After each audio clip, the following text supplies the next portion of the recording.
कृष्ण को एक साधारण मनुष्य की तरह देखो। एक बार भगवान की तरह नहीं देखते हैं उनको, जिनको हमने पूजा है, जिनको हम मानते हैं। कृष्ण साधारण है। अब उनके जीवन काल को देखो, वो बड़ा असाधारण है।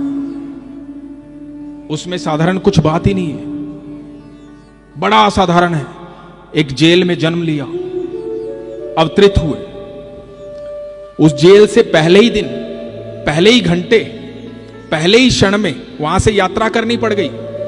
आमतौर पे डॉक्टर्स मना कर देते हैं, 40 दिन तक बच्चे को कहीं नहीं ले जाया जा सकता। पहला ही क्षण था, वासुदेव को ले जाना पड़ा।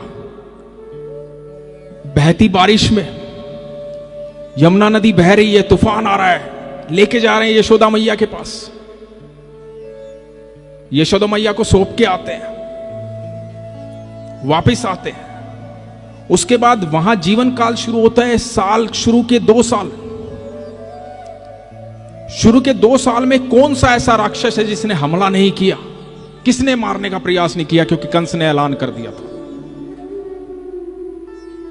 नंद बाबा इधर से लेकर उधर जा रहे हैं, गोकुल से नंदगांव चले गए। बचाना चाहते हैं क्योंकि वो माता पिता हैं, लेकिन कृष्ण सर्वेश्वर हैं, अनंत ब्रह्मांड के रचयिता हैं, लेकिन वो माता पिता हैं। यशोदा मैया जब मुख में सारा ब्रह्मांड देखती है, तब भी यकीन नहीं होता कि मेरा बच्चा ऐसा कैसे हो सकता है। तो इस लालन पालन में सिर्फ 11-12 साल का जीवन उन्होंने जिया, जहां वो सुख में थे, आनंद में थे, खुशियों में थे, जब वो गोकुल में थे, नंदगांव में थे। उसके बाद एक क्षण आता है, यहां से हम अपनी बात शुरू करते हैं। उसके बाद एक क्षण आता है, अक्रूर जी आते हैं कंस के यहां से कृष्ण को लेने के लिए, और आकर के नंद बाबा को बोलते हैं कि कृष्ण को बुलाया है कंस ने, मामा है, और हवन यज्ञ में भांजे की जरूरत होती है, बुलाया है महाराज। बोले ठीक है। कृष्ण घर आते हैं, नंद बाबा बैठे हुए हैं। तो कृष्ण अक्रूर जी को देख करके समझ जाते हैं कि आज जो है समय पूरा हो गया है यहां का, अब निकलना पड़ेगा, निकलने की तैयारी करनी पड़ेगी। तो अक्रूर जी के साथ जा रहे हैं। अब जब अक्रूर जी के साथ जा रहे हैं, तो रास्ते में गोपियां रथ रोक लेती हैं, सामने लेट जाती हैं। तो गोपियों को समझाते हैं कृष्ण, क्योंकि चालाक हैं, नटखट हैं, बहला फुसला कर रखते हैं सबको। तो कह देते हैं कि देखो पहली बार शहर जा रहा हूं, और शहर जाऊंगा तो वहां के बारे में तुम्हें आकर के बताऊंगा, इसलिए जाने दो, ये मौका है। तो उनको बहका देते हैं, लेकिन आगे जाकर के राधा बैठी हुई है। राधा बैठी हुई है, राधा को देख करके कृष्ण रथ रुकवाते हैं, नीचे उतर के आते हैं। राधा की आंखों में आंसू हैं। राधा के पास जाते हैं, बोलते हैं राधे, तुम्हें तो पता है ना मैं धरती पर आया क्यों हूं, तुम तो सब जानती हो।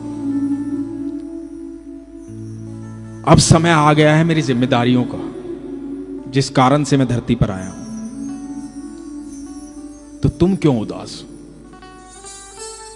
तो राधा रानी कहती हैं कि मैं जानती हूं तुम यहां सबके लिए आए हो, पर तुम भी तो जानते हो मैं सिर्फ तुम्हारे लिए आई हूं। मेरा तो आने का और कोई कारण ही नहीं है, तो क्या उदास नहीं हो सकती मैं? भारी मन से गोकुल छोड़ते हैं, कंस का वध करते हैं। आप जीवन काल देखो, कंस का वध करने के बाद संदीपनी गुरु के आश्रम में जाते हैं, सुदामा जैसा मित्र मिलता है। उसके बाद जीवन यात्रा शुरू होती, जीवन जो संघर्षों से भरा हुआ है, लगातार लगातार लगातार एक से एक बड़ा संघर्ष सामने आ रहा है। हम छोटी छोटी बातों में घबरा जाते हैं, डर जाते हैं, परेशान हो जाते हैं। भगवान श्री कृष्ण सिर्फ एक संदेश देने आए थे हम सबको, कि ये जो जीवन की महाभारत है ना, ये कितनी भी बड़ी हो जाए, इसमें घबराना नहीं है, डरना नहीं है। दिमाग को शांत रखना है, चेहरे पर मुस्कुराहट रखनी है।